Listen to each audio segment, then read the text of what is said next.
Year 2000, Broken Bow, Nebraska. Tom Henderson had been selling Case IH tractors in Broken Bow, Nebraska, for 17 years.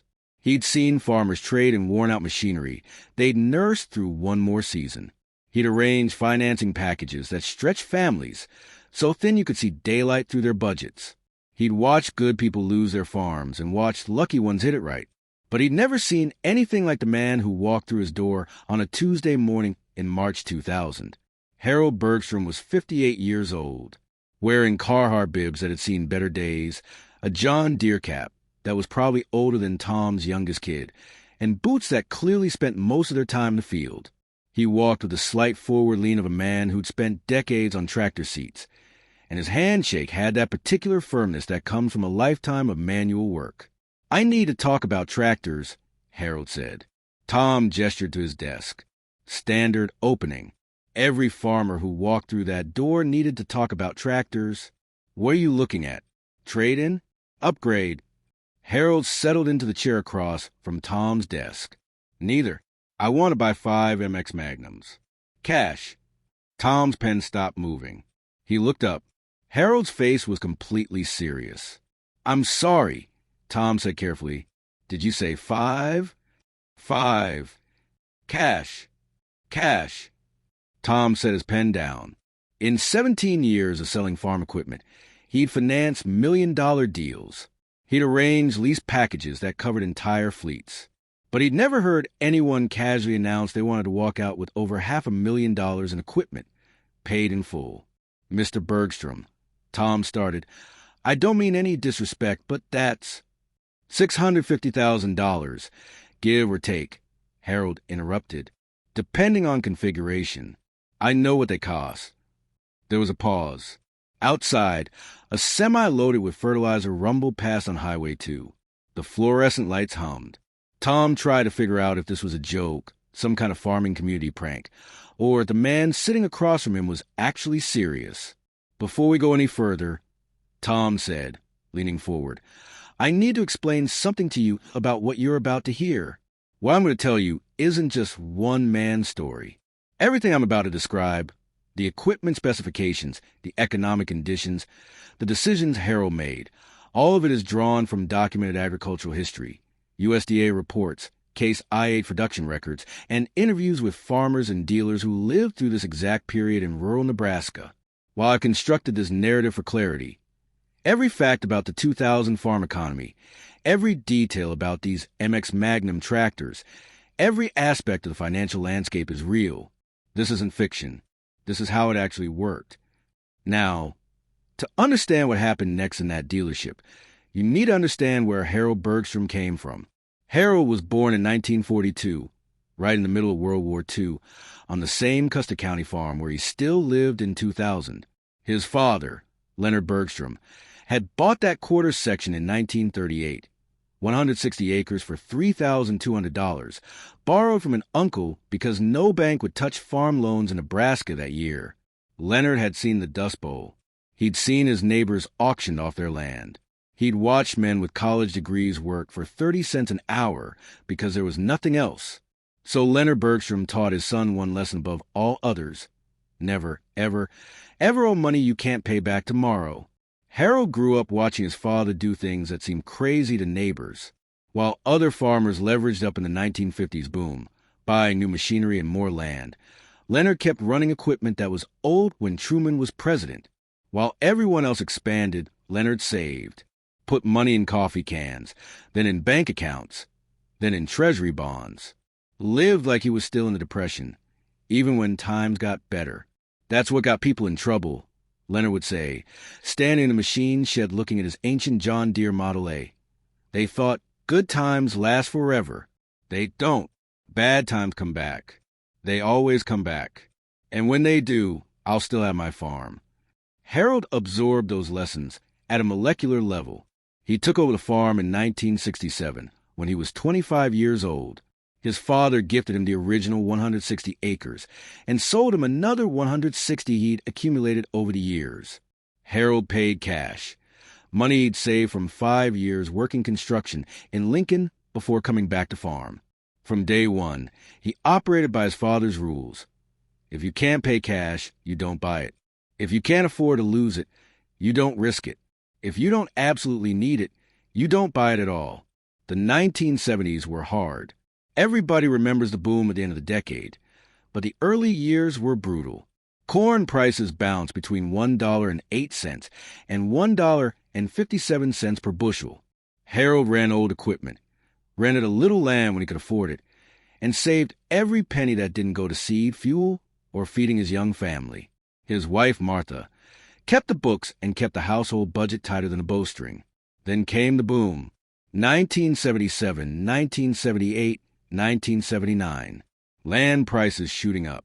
Corn hitting $2.50, then $3. Every farmer Harold knew was buying more land, bigger equipment, expanding like crazy.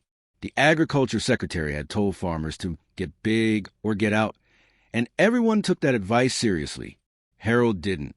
He kept farming his 320 acres. He rented another quarter section when the price was right. He ran tractors that were older than his marriage. He saved, while his neighbors were signing notes for $500,000 land purchases.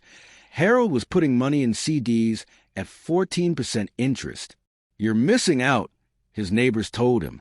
"Land's never going to be cheaper than it is right now. You got to leverage this opportunity." Harold just smiled and said he was fine where he was. Then came 1981. Interest rates hit 21%. Corn prices collapsed. Land values dropped 60% in 3 years. The farm crisis hit rural Nebraska like a tsunami. Between 1982 and 1987, Custer County alone lost 73 family farms to foreclosure. Harold watched neighbors who'd been farming for 3 generations have their equipment auctioned off in their own yards. He watched families he'd known his entire life pack up and leave land they'd owned for 100 years. He watched men in their 50s take jobs at minimum wage in town because they'd lost everything they'd built. Harold didn't lose anything because he didn't know anything.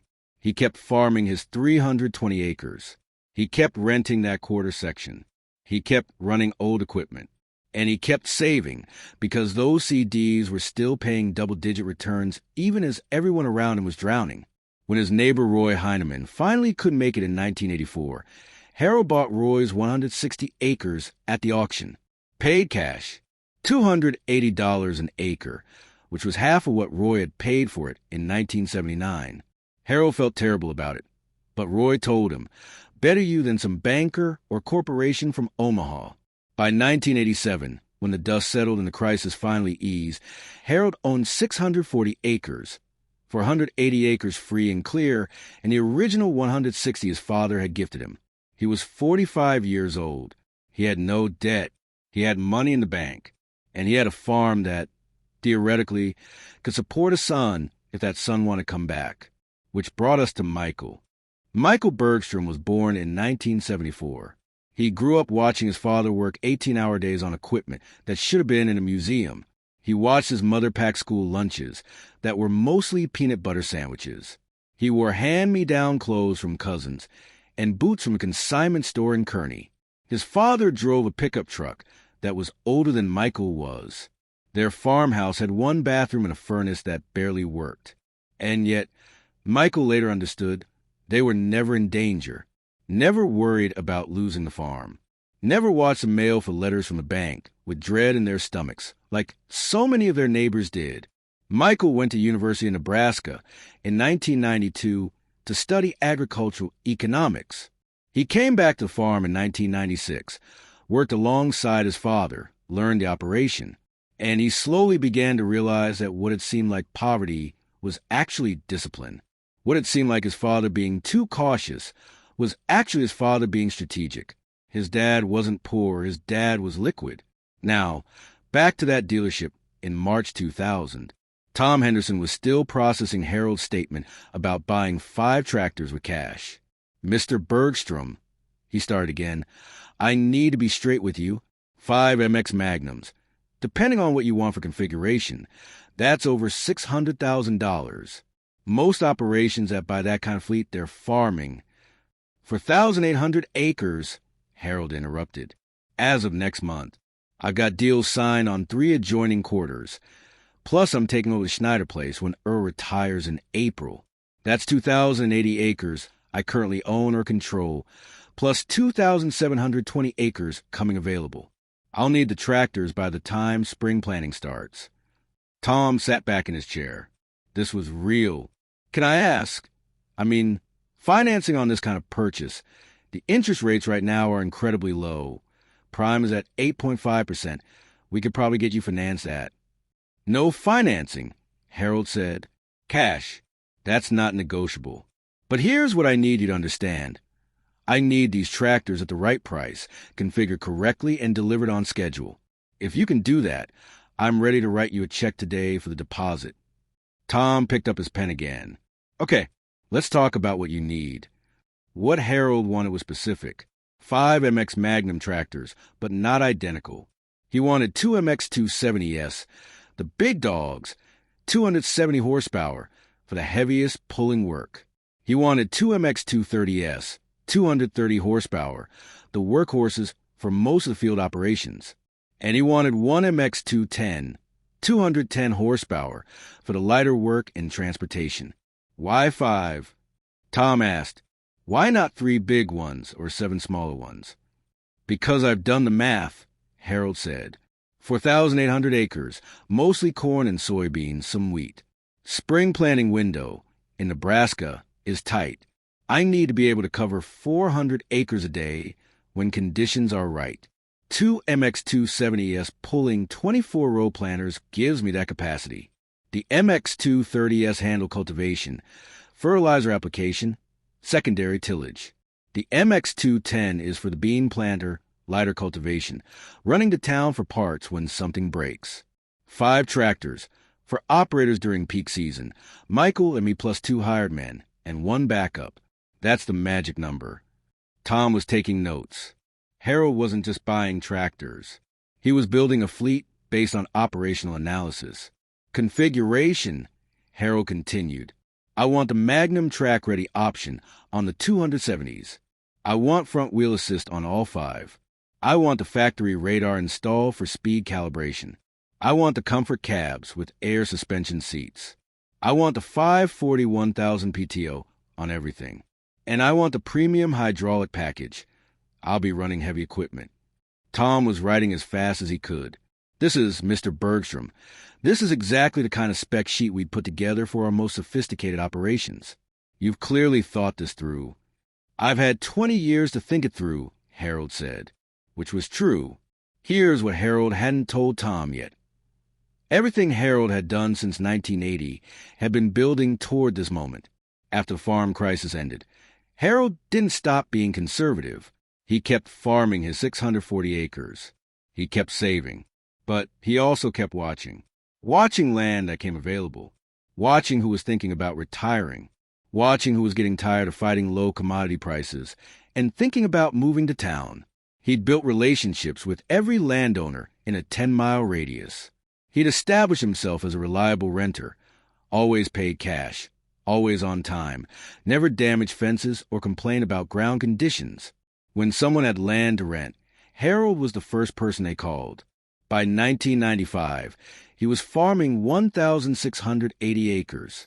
By 1999, he was at 2,080 acres.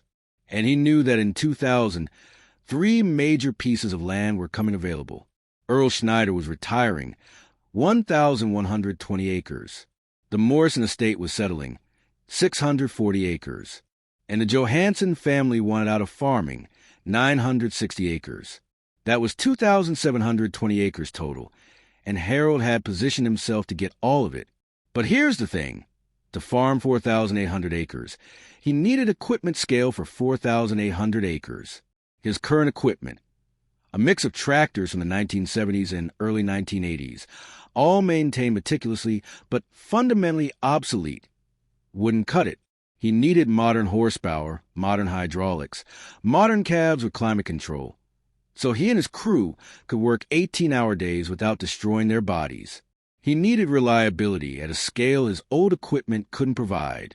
So he'd gone to his banker in January 2000, not to borrow money, to verify he had it.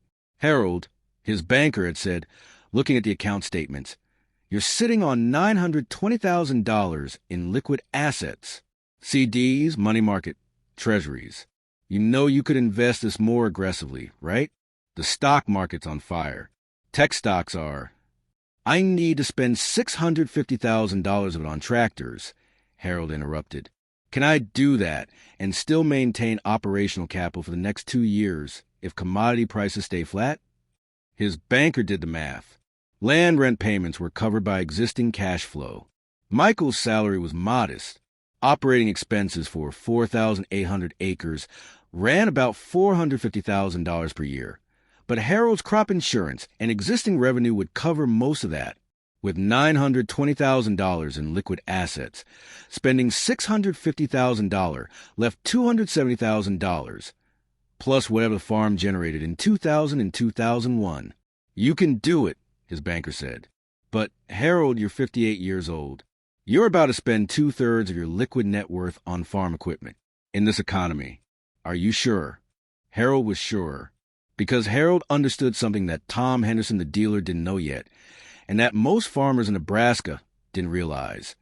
2000 was a perfect time to buy. Let me give you the economic context, because this is where history gets really interesting. In March 2000, the agriculture economy in Nebraska was, on paper, pretty mediocre. Corn was trading around $2 per bushel. Soybeans were at $4.50. These weren't terrible prices, but they weren't great either. The USDA projected average net farm income for 2000 at around $48,000 per farm nationally, which was actually up from 1999, but nowhere near the peaks of the late 1970s or what would come later in the 2000s. Farmland values in Nebraska were stable but unexciting. The USDA reported average cropland in Nebraska at $840 per acre in 2000. That was up slightly from the late 1990s, but nowhere near the boom prices of 1979 to 1981. Most farmers were in a holding pattern, not losing money but not making much either. Equipment prices, meanwhile, had been rising steadily. A new case IH MX270 Magnum in 2000 listed at about $135,000 fully equipped. That was expensive, but not insane. Compare that to 15 years later when the equivalent tractor, a Case IH Magnum 340, would list at over $280,000. In 2000, tractors were expensive, but they were the last generation of purely mechanical machines before emissions regulations and DEF systems and software complications drove prices into the stratosphere. And here's the thing. Interest rates were still relatively low. The prime rate in March 2000 was 8.5%, which sound high by 2020 standards, but was actually pretty reasonable historically.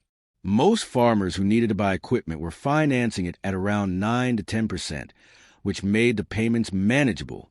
But Harold wasn't financing anything, and that made all the difference. See, when you finance a tractor, you're not just paying the purchase price. You're paying interest. Over a typical 7-year loan at 9% interest, you're paying about 135% of the purchase price.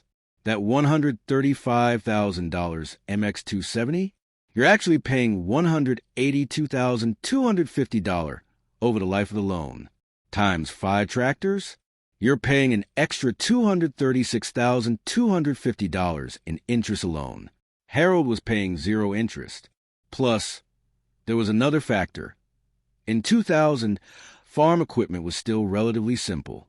The MX Magnum series that Harold was buying, these were pre-DF, pre-Tier 4 emissions, pre-SCR, pre-DPF, pre-all the federal regulations that would come in 2007 and later. They were mechanical injection engines that a decent mechanic could work on with standard tools. They were reliable. They were reparable. And they were the last generation of truly simple farm tractors before everything became computerized. Harold knew all this. He also knew something else. Something he didn't share with Tom Henderson that day. He believed commodity prices were going to rise. Not because of speculation, not because of hope, but because of mathematics. The U.S. corn crop in 1999 had been massive, 9.4 billion bushels. Ending stocks were building, but global population was still growing. Urban consumption was rising. And most importantly, there was growing talk, serious talk, about ethanol mandates. Congress was debating renewable fuel standards. Environmental regulations were pushing toward cleaner burning fuels. Harold had read every piece of agricultural economics research he could get his hands on, and everything pointed toward corn demand increasing significantly in the next 5 to 10 years. If he was right, commodity prices would rise, land values would rise, and the farmers who were positioned to scale up, who had modern equipment, who had secured land, who had no debt, those farmers would make fortunes. If he was wrong, he still owned 4,800 acres free and clear, had modern equipment that would last 20 years, and had enough operating capital to farm through any reasonable downturn. The risk was manageable. The upside was enormous. Back in the dealership, Tom Henderson was running numbers on his calculator. "Okay," he said finally, "two MX270S at $135,000 each.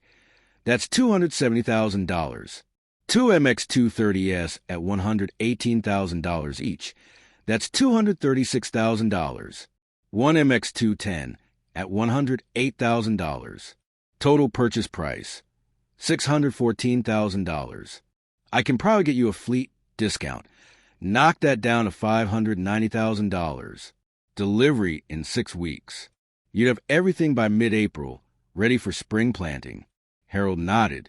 "What about parts inventory and service?" "What about it? I'm running 5 identical platform tractors. I want a standing parts inventory at your dealership with priority access. Common failure items: hydraulic hoses, filters, belts, sensors.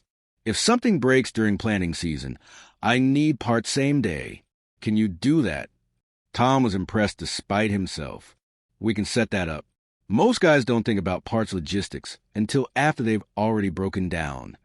Most guys don't run their equipment like I run mine," Harold said. "I maintain everything. Scheduled service on time, every time. Fluids change per specification. I don't abuse equipment. But when it's time to work, I work. 18-hour days, 7 days a week during planting and harvest. I need to know you can support that operational tempo." "We can," Tom said. "I'll set up a priority service agreement. Anything breaks, you call, we respond." Harold reached into his jacket and pulled out a checkbook. Tom Henderson's eyes widened. He'd expected Harold to say he needed to talk to his banker, needed to get things arranged, needed to come back later. But Harold was writing a check right there. $60,000 deposit, Harold said, tearing out the check. 10%. I'll have the balance wired to your account the day before delivery. I want all 5 tractors delivered to my farm on the same day, fully serviced, fueled, and ready to work. I want your top mechanic to spend 4 hours with me and my crew going over operational details, maintenance schedules, and troubleshooting. And I want everything in writing." Tom took the check. It was drawn on First National Bank of Broken Bow. The signature was clear and confident. This was real. "Mr. Bergstrom," Tom said, "can I ask you something?" "Sure. How long have you been planning this?" Harold smiled. It was the first time he'd smiled since walking into the dealership. "Since 1982, he said, when I watched my neighbors lose everything. I decided then that if I ever got the chance to expand, I'd do it right. No debt, no risk I couldn't manage, no mistakes." Tom shook his head in amazement. "Most farmers I know, they're leveraged to the hilt. They're borrowing to make payments on last year's borrowing. You're doing the exact opposite. That's why I'll still be farming in 20 years, Harold said. And most of them won't." The tractors were delivered on April 18th, 2000. All 5 of them, bright red with Case IH emblazoned on the sides, sitting in Harold Machine's shed like a fleet of spacecraft. Michael stood there with his mouth open. The hired men, 2 local guys Harold had worked with for years, were almost speechless. "Dad," Michael said, "I knew we were expanding, but this is what it takes," Harold interrupted. "To farm 4,800 acres professionally, you need professional equipment. This is what professionals use." That spring, they planted 3,200 acres of corn and 1,600 acres of soybeans. The MX270S pulled the 24-row planter like it wasn't even there. The MX230S handled cultivation and fertilizer with ease. The MX210 kept up with the smaller tasks and ran for parts when needed. They finished planting in 17 days, faster than Harold had ever planted in his life. The 2000 crop was good. Not spectacular, but good. Corn yielded 168 bushels per acre. Soybeans did 46 bushels per acre. At $2 corn and $4.50 soybeans, Harold grossed about $1.4 million. After expenses, he netted about $280,000. Not enough to cover the tractor purchase, but enough to maintain operations and start rebuilding liquid capital. 2001 was similar. Decent crop, mediocre prices. Harold netted $310,000. The tractor performed flawlessly, not a single major breakdown. 2002, drought year. Yields down 30%. But Harold had crop insurance, and he'd built enough buffer that one bad year didn't hurt him. He netted $180,000, even with the poor crop. 2003, better weather. Prices starting to tick up. Corn to $2.45. Soybeans to $5.80. Harold netted $420,000. And then came 2005. Ethanol happened. The Energy Policy Act of 2005 mandated increased ethanol production. Corn demand exploded. Prices started climbing. By 2006, corn hit $3 per bushel. By 2007, it was at $4. By 2008, it briefly touched $7.65. Harold's 3,200 acres of corn at $7 per bushel at 175 bushel per acre yields grossed $3.92 million from corn alone. Add in soybeans at $16 per bushel at 50 bushel per acre on 1,600 acres, another $1.28 million. Harold Bergstrom grossed over $5 million in 2008. After expenses, he netted $2.1 million. In 1 year, the tractors he bought with cash in 2000 were still running perfectly. The land he'd secured was now worth triple what he'd paid, and he still didn't owe anyone a penny. Tom Henderson, the dealer who'd sold Harold those tractors 8 years earlier, stopped by the farm one day in 2009. He wanted to talk about whether Harold might be interested in updating his fleet. "Those MX Magnums treating you okay?" Tom asked. "They're perfect," Harold said. "Not a single regret. Best purchase I ever made." "You know," Tom said, "when you walked into my dealership that day in 2000, I thought you were crazy. Or joking. I couldn't believe anyone would actually spend that much cash on tractors. And now," Harold asked, "now I tell that story to every farmer who walks through my door," Tom said. "The guy who paid cash, timed it perfectly, and positioned himself for the boom nobody saw coming. You're a legend in the farming community. Harold, people ask me how you did it." Harold thought about that. "My father taught me to never borrow what I couldn't pay back tomorrow." I took it further. I decided to never borrow at all unless I absolutely had to. It meant living conservatively for 40 years. It meant watching other people expand while I waited. It meant my son growing up thinking we were poor when we actually weren't. But it also meant that when the opportunity came, I could take it. No bank approval. No financing contingency. No risk of losing everything if I miscalculated. Just a clear shot at building something that would last. "Your son's going to inherit quite an operation," Tom said. "If he wants it," Harold replied, "that's up to him. But if he does, he's inheriting a farm with no debt, modern equipment, and a proven model. He can take it from here." Michael did want it. In 2012, when Harold was 70 years old, they formalized the transition. Michael took over day-to-day operations. Harold stayed involved but scaled back. And the lessons Harold had learned from his father, Leonard, the lessons Leonard had learned in the Dust Bowl, the lessons Harold had reinforced by surviving the 1980s farm crisis, those lessons transferred to a third generation. By 2019, Michael was farming 6,400 acres. The original 5 MX Magnums were still in service, 19 years after purchase, now serving as backup tractors behind a newer fleet. But they still ran, still worked. still prove that sometimes the best decisions are the ones that seem crazy until hindsight proves them brilliant. Now, here's the educational context that makes Harold's story more than just one man's success. According to USDA data, the average farm debt in the United States in 2000 was $76,000 per farm. By 2010, it was $267,000 per farm. Many farmers who had leveraged heavily to expand during the good years of 2005 to 2008 found themselves underwater when prices crashed in 2009 and then stagnated through the 2010s.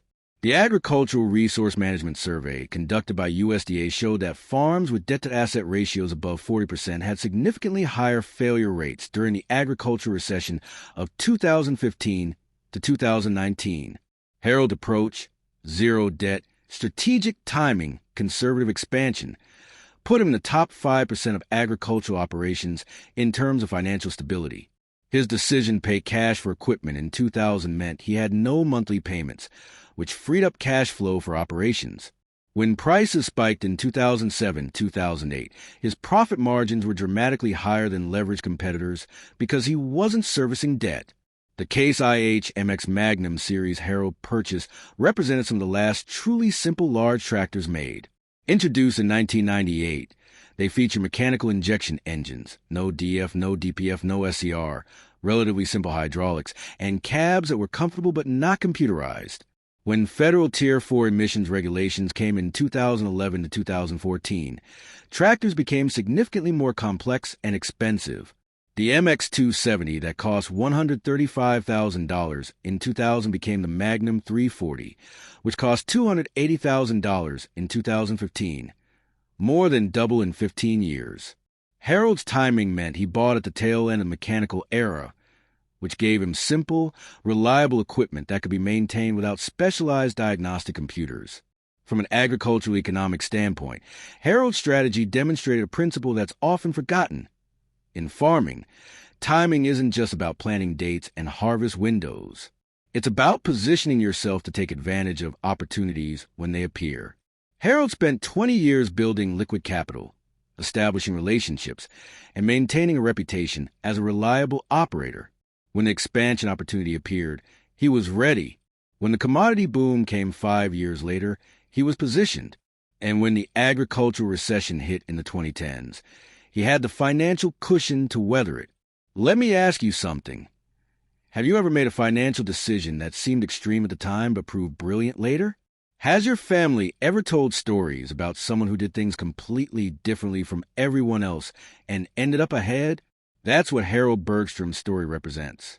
Drop a comment and tell me about the biggest financial gamble your farm ever took and whether it paid off. Modern farmers face similar decisions every season. Do you upgrade to the newest GPS-guided equipment or keep running older, simple machines? Do you expand when land becomes available or maintain your current operation? Do you finance to maximize growth or pay cash to minimize risk? There's no single right answer. Harold's approach worked for him in his circumstances, but the principle remains relevant. Understanding your risk tolerance, knowing your numbers, and positioning yourself for opportunities matters more than following what everyone else is doing. The agricultural equipment market has changed dramatically since 2000. A new Case IH Magnum 340 in 2024 lists at over $400,000 fully equipped, 3 times what Harold paid in 2000. Modern tractors have GPS guidance, yield monitoring, telematics, auto steer, and environmental systems that make them incredibly capable but also incredibly expensive and complex. The question facing modern farmers is whether that complexity adds enough value to justify the cost, or whether simpler, older equipment maintained meticulously, like Harold's approach, makes more financial sense. According to a 2023 study by the Federal Reserve Bank of Kansas City, farms with debt-to-asset ratios below 30% weather the COVID-19 disruptions and subsequent inflation significantly better than more leveraged operations. Harold's zero-debt approach, while extreme, put him in the most resilient category possible. When supply chain disruptions hit in 2020 to 2022, when fertilizer prices spiked 300%, when equipment delivery times stretched to 2 years, farmers with financial flexibility could adapt. Farmers buried in debt payments had no room to maneuver. Harold Bergstrom died in 2021 at 79 years old. He'd farmed for 54 years. He'd survived the 1980s farm crisis. He'd navigated the 2000s commodity boom. He'd seen his farm grow from 160 acres to over 6,000 acres across 3 generations. And he'd done it all by following one simple principle: only spend money you actually have. His original 5 MX Magnum tractors, purchased with cash in 2000 for $590,000, were still on the farm when he died. Still functional. Still working. 21 years of service. That's $28,095 per tractor per year. Divide that by 1,000 hours of use per year, and Harold paid about $28 per tractor hour over the life of machines. A financed tractor that cost $650,000 over the loan period would have cost closer to $42 per hour. Over 21,000 hours of operation per tractor, Harold saved $294,000 in interest. Times 5 tractors, that's $1.47 million in savings just by paying cash instead of financing. But the real value wasn't the interest savings. It was the financial freedom. It was the ability to make decisions based on what was best for the operation, not what the bank would approve. It was the peace of mind of knowing that no matter what happened, drought, price collapse, equipment failure, personal health issues, the farm could survive because it wasn't bleeding cash on debt payments. Michael Bergstrom still farms the family land. He's added modern equipment, new tractors with all the latest technology. But he also kept one of his father's original MX270S, fully restored, sitting in the machine shed as a reminder. A reminder of the day in 2000 when his father walked into a dealership and announced he was buying 5 tractors with cash. A reminder that sometimes the craziest seeming decisions are actually the smartest ones. A reminder that patience, discipline, and strategic thinking matter more than following the crowd.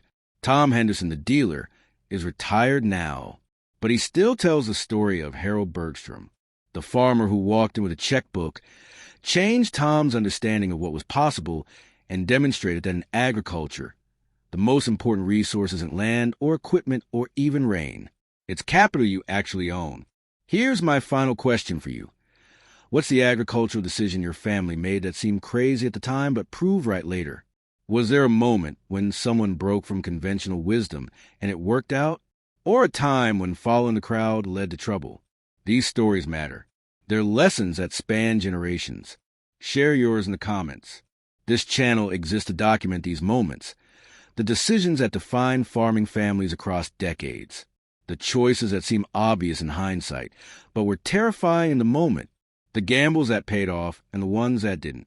If you want more stories that connect agricultural history to modern decisions, subscribe. Because farming isn't just about planting and harvesting. It's about timing, risk management, and understanding that sometimes the best move is the one nobody else is making. Harold Bergstrom understood that. And in March 2000, when he walked into that Case IH dealership and announced he was buying 5 tractors with cash, he wasn't just making a purchase. He was making a statement. He was proving that 40 years of conservative discipline could position you for one perfect moment. He was demonstrating that you don't have to do what everyone else does to succeed. Sometimes you succeed by doing the opposite. The dealer thought it was a joke. Harold proved it was wisdom.